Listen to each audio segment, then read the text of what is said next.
কিভাবে এই 80% সেল আপনি এই ফাউন্ডেশনে করেন? স্যার সর্বপ্রথম হচ্ছে যে আমি তো খাবার নিয়ে কাজ করতাম, তো দীর্ঘ 6 মাস খাবার নিয়ে কাজ করার পরে দেখতেছি যে আমার কোনো মানে সেল নাই।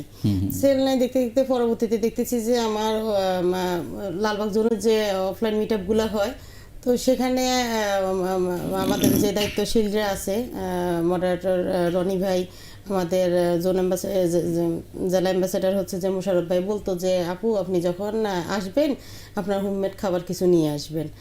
তো দেখলাম, নিয়ে গেলাম, নিয়ে যাওয়ার সাথে সাথে দেখি যে মানে খেয়ে নিয়ে মানে তারা খুব মানে প্রথমত বিক্রি করার উদ্দেশ্যে নিয়ে নেই যে ভাই বোনরা একসাথে হব আমরা খাবো। ওনারা বলতেছে যে আপনি কষ্ট করে নিয়ে এসছেন, আমরা এমনি খাবো কেন, আমরা কিনে খাবো। তো এই ধরনের মানে করতে করতে দেখা যাচ্ছে যে আমাদের যতবারই অফলাইন মিট আপ হয়, অফলাইন মিট আপগুলোতে খাবারগুলো নিয়ে যায়, নিয়ে যাওয়ার সাথে সাথে হচ্ছে যে খাবারের টেস্ট দেখে হচ্ছে যে ওনারা করে। এর পরবর্তীতে হচ্ছে যে আমার আশেপাশে খাবারটা তো আর দূরে দেওয়া যায় না তেমন বেশি একটা এরিয়ার ভিতরে। তো এরিয়ার ভিতরে হচ্ছে যে যে যে খাবারটার কথাই বলে ভাই বলে, আমার ভাই বোনরা দেখি যে সবসময় তারা নামটা মেনশন করে দেয়।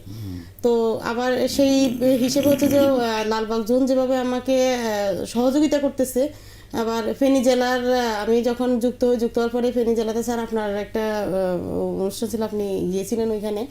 তো ওইখানেও আমি স্টল দিয়ে নিয়েছিলাম, খাবার নিয়ে গেছিলাম, নিয়ে যাওয়ার সাথে সাথে খাবারগুলো স্যার সেল এর পরবর্তীতে বলছে আপনি যখন নিয়ে আসবেন আবার আমাদের জন্য খাবারগুলো তৈরি করে দেবেন।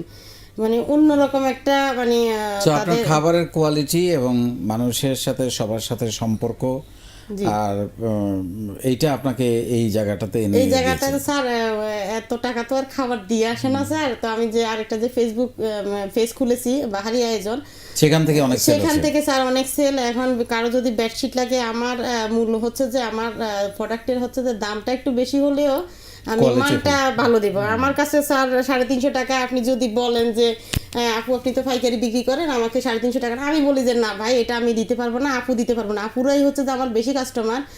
আর দূর দূরান্ত থেকে আমি যতগুলো মিটআপে অংশগ্রহণ করি তাদেরকে বলি যে আপনারা যারা ঢাকা আসতে পারবেন না, আমি লালবাগ জোন থেকে আসি, ফেনী জেলার মেয়ে, আমি ইসলামপুর থাকি।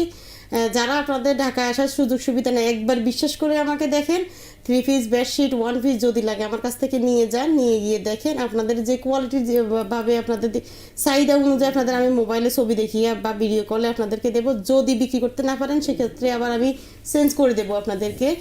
তো এইভাবে আপনি রিপিট কাস্টমার তৈরি করছেন? জি ইনশাআল্লাহ স্যার। আমি সবসময় একটা কথা বলতাম, আপনারা আজকে আপনাদের কথার মধ্যে দিয়ে বেরিয়ে আসছে যে আপনারা মিট আপগুলোতে অ্যাটেন্ড করেন। মিট আপগুলোতে সেটা অনলাইন হোক আর অফলাইন হোক, এই মিট আপগুলো আমাদের বিভিন্ন জোনে, আমাদের বিভিন্ন জেলায় বা পৃথিবীর বিভিন্ন দেশে আমাদের যে মিট আপগুলো হয়, এটার মধ্য দিয়ে আসলে অনেক কিছু পায় একটা একটা উদ্যোক্তা।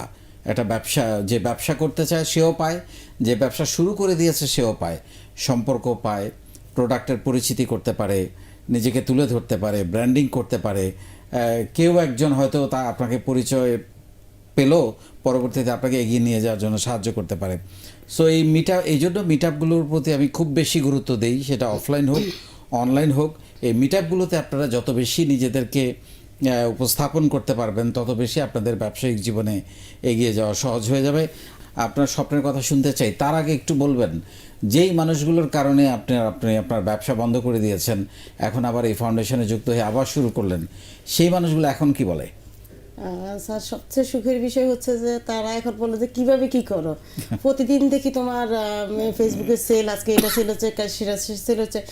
কেউ বলে আমার কাছে চালের গুঁড়ি আছে, কেউ বলে আমি সময় তৈরি করে দিই।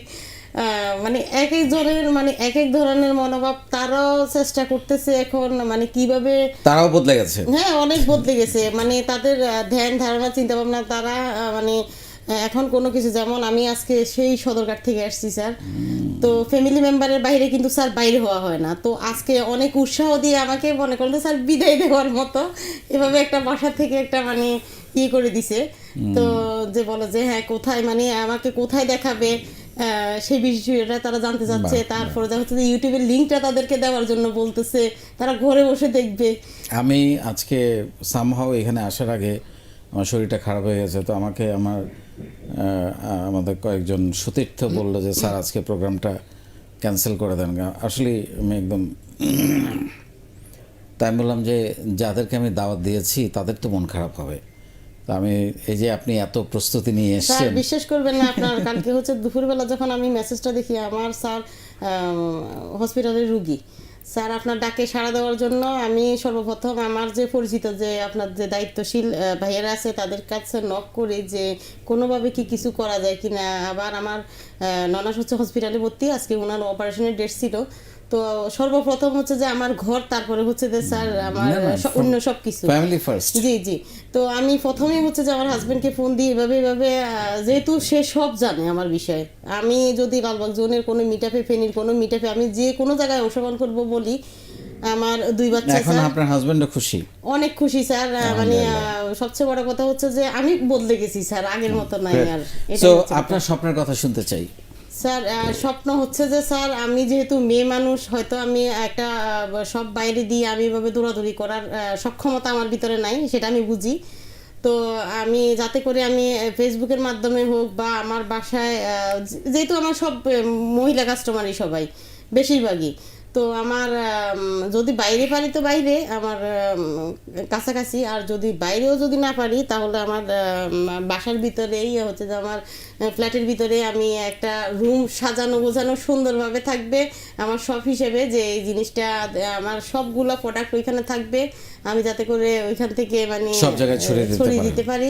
এবং হচ্ছে যে এমন কিছু ইউনিক, যেহেতু আমি হাতের কাজ জানি, হাতের কাজের মাধ্যমে আমি যাতে করে কর্মসংস্থানের ব্যবস্থা করতে পারি স্যার, সেই ইচ্ছা রাখি। প্রস্তুতি নেওয়া শুরু করেন, আজ কালকে থেকে কাস্টমার কিন্তু বেড়ে যাবে, সো কিভাবে হ্যান্ডেল করবেন সেই প্রস্তুতি নেন।